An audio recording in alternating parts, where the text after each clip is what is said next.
Jack তীর ছোড়ার ঠিক আগ মুহূর্তে হঠাৎ কোচ তার গালে জোরে এক চড় মেরে বসলো।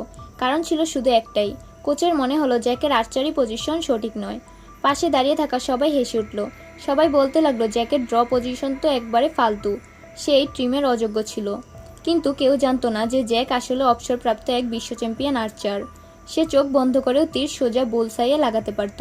তবুও সে কোচের অপমান চুপচাপ সহ্য করলো, কারণ কোচের মেয়েকে সে ভালোবাসতো। আর তার কাছাকাছি থাকার জন্য নিজেকে একজন নবাগত অভিজ্ঞতাহীন খেলোয়াড় হিসেবে দেখাতে হচ্ছিল। এরপর জ্যাক বহুবার কোচের বকাঝকা আর তিরস্কার সহ্য করলো, কিন্তু অন্তরে সে ঠিক করে ফেলেছিল একদিন সে সবাইকে নিজের আসল প্রতিভা দেখাবে। আর একদিন সেই সুযোগ এলো। তাদের দলে অংশ নিল এক বড় টুর্নামেন্টে। প্রতিপক্ষ ছিল আগের চ্যাম্পিয়ন দল। সব খেলোয়াড়রাই নার্ভাস, কিন্তু জ্যাক সম্পূর্ণ শান্ত।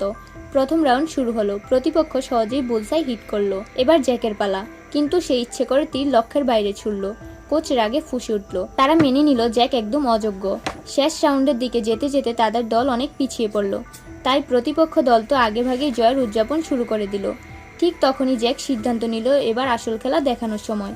সে হেডফোন কানে দিয়ে গান শুনতে শুরু করলো। এটা দেখে কোচ চিৎকার করে উঠল। প্রতিপক্ষ খেলোয়াড়রা অবাক, কিন্তু পরের মুহূর্তেই গোটা মাঠ হতবাক হয়ে গেল। জ্যাক টানা 3টি তীর ছুড়ল এবং প্রতিবারই সরাসরি বুলসাইয়ে লাগালো। স্কোর এখন মাত্র 1 পয়েন্ট পিছিয়ে। এবার এলো সিদ্ধান্তমূলক শেষ শটের পালা। ঠিক তখনই শুরু হলো প্রবল বৃষ্টি।